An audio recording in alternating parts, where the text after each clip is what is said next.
Bien, buen día. Vamos a empezar ya el vídeo 5 que dice: describe la evolución de la dictadura de Primo de Rivera desde el directorio militar al directorio civil y su final. Bien, si recordáis que ya en el vídeo anterior hablábamos de cómo la crisis política ocasionada por la guerra de Marruecos en España va a ser uno de los factores determinantes del golpe militar de 1923. Precisamente la inminente publicación, la inminente reunión del Congreso de los Diputados para decidir sobre el informe Picasso, ese informe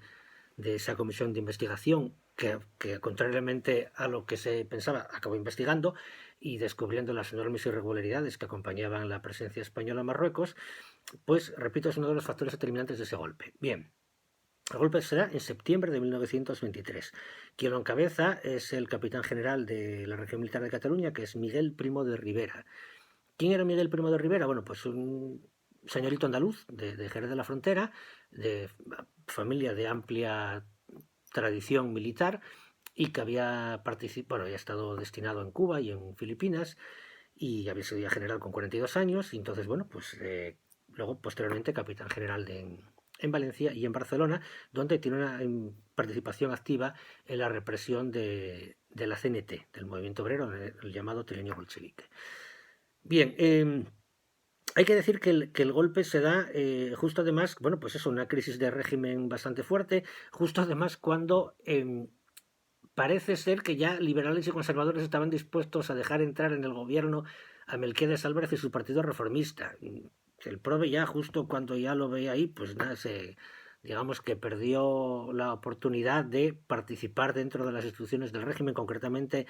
dentro del gobierno. En ese sentido, y si se me permitís la maldad, podríamos decir que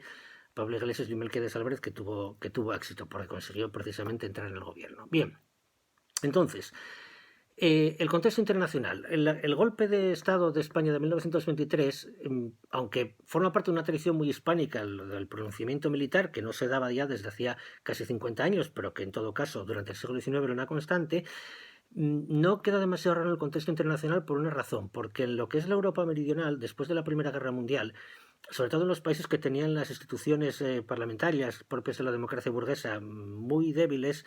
pues ahí sí que se va dando salida a gobiernos autoritarios, a dictaduras generalmente de carácter militar. Ocurre en Bulgaria, ocurre en Grecia, ocurre en la recién creada Yugoslavia, ocurrieron unos pocos años después de España en Portugal y ocurre, pues eso, en España y ocurre también en Italia. Lo que pasa es que en Italia es un proceso distinto porque es la aparición de un nuevo movimiento político que es el fascismo. Y el golpe de Estado militar, digamos, de España, como de algunos de esos otros países que acabo de mencionar, no es propiamente fascismo, no lo es. Otra cosa es que luego se apunten algunos, bueno, porque necesitan una bandera ideológica y se apuntan a eso del fascismo porque estaba así como un poco de moda, pero no, repito, no es el fascismo. Bien, las causas fundamentales del golpe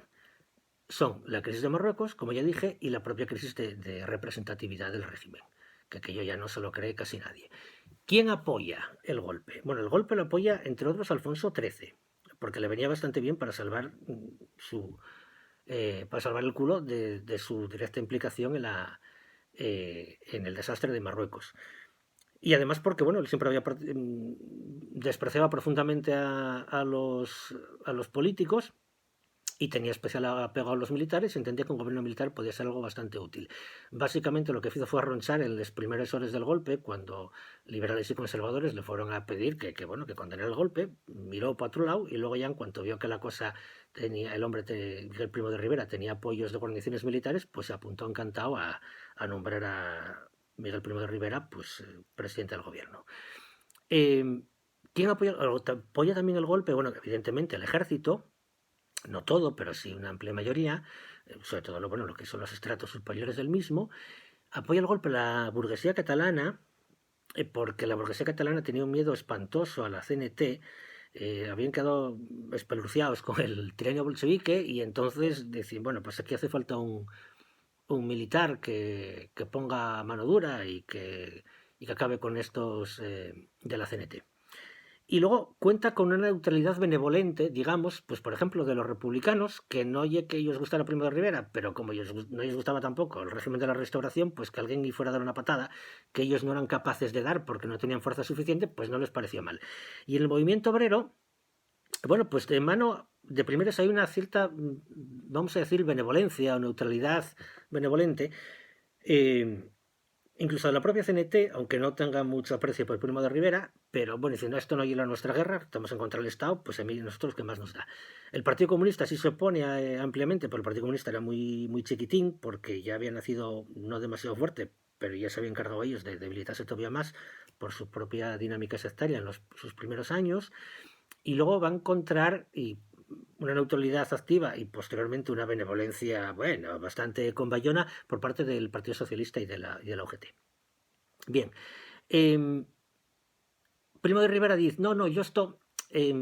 soluciono yo en 6 meses. Yo en 6 meses ya marcho porque, aunque los problemas que tiene el país son muy graves, esto no acabo yo enseguida. Pero no va a ser así. La cosa va a durar 6 años y no duró más porque lo quitaron de medio. El proyecto, digamos, la dictadura de Primo tiene dos fases. Una dura, bueno, lo que se llama el directorio militar, que es básicamente un gobierno formado solamente por militares, que dura del 23 al 25, que básicamente consiste en suspender la Constitución del año 76, instaurar el estado de guerra durante casi 2 años para poder aplicar una política represiva y establecer eso que llaman el orden público, eh,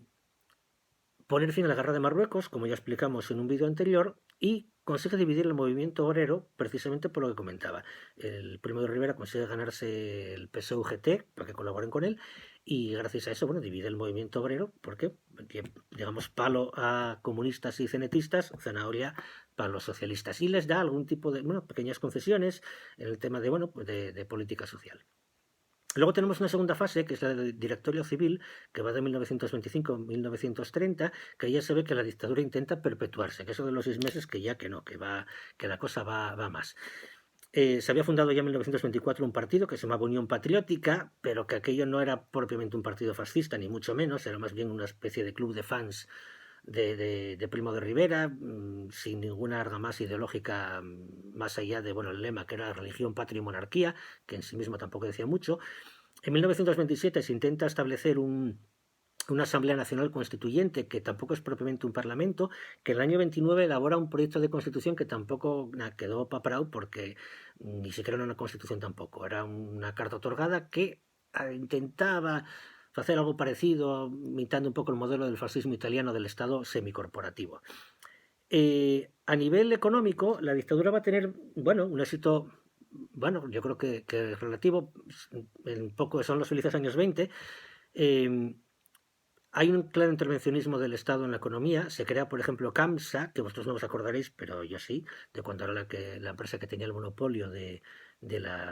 petróleo, vamos, por ejemplo, de las gasolineras en España. Se crea Telefónica y se crean, por ejemplo, las confederaciones hidrográficas. Eh, y eso, bueno, pues digamos que la situación económica no es mala. Otra cosa es que la situación social sí lo sea porque bueno, pues lógicamente la dictadura servía para que la burguesía pudiera, bueno, explotar más a gusto a los trabajadores. En 1928 precisamente se da un factor importante que es la ruptura del movimiento obrero con Primo, bueno, el movimiento obrero, bueno, de los socialistas con Primo, y un factor muy importante en esa ruptura se da precisamente aquí en Asturias, y concretamente en las nuestras comarcas, en los cunques mineros del Nalón y del Caudal, porque Primo resulta que suprime la jornada de 7 horas que los mineros asturianos habían conseguido justo después de la Primera Guerra Mundial, y entonces ahí se da un proceso interesante, que es que el SOMA, el Sindicato de Obreros Mineros de Asturias, que se había fundado en 1910, que era un sindicato muy potente, dirigido por Manuel Llanece, y que había sido un factor muy importante para favorecer que el PSOE-UGT colaborara con la dictadura, pues resulta que se ve amenazado por la competencia de otro sindicato nuevo, bueno, sindicato nuevo no, tampoco no era tan nuevo, que era el Sindicato Único de Mineros, que era un sindicato adherido a la CNT, pero dirigido por los comunistas. Ese sindicato consigue vaciar en unos pocos meses al SOMA, es decir, buena parte de la base del SOMA se pasa para el SUM, para el Sindicato Único. Y eso hace que el SOMA, ante el miedo a perder definitivamente su espacio, pues que pase directamente a la oposición activa a Primo.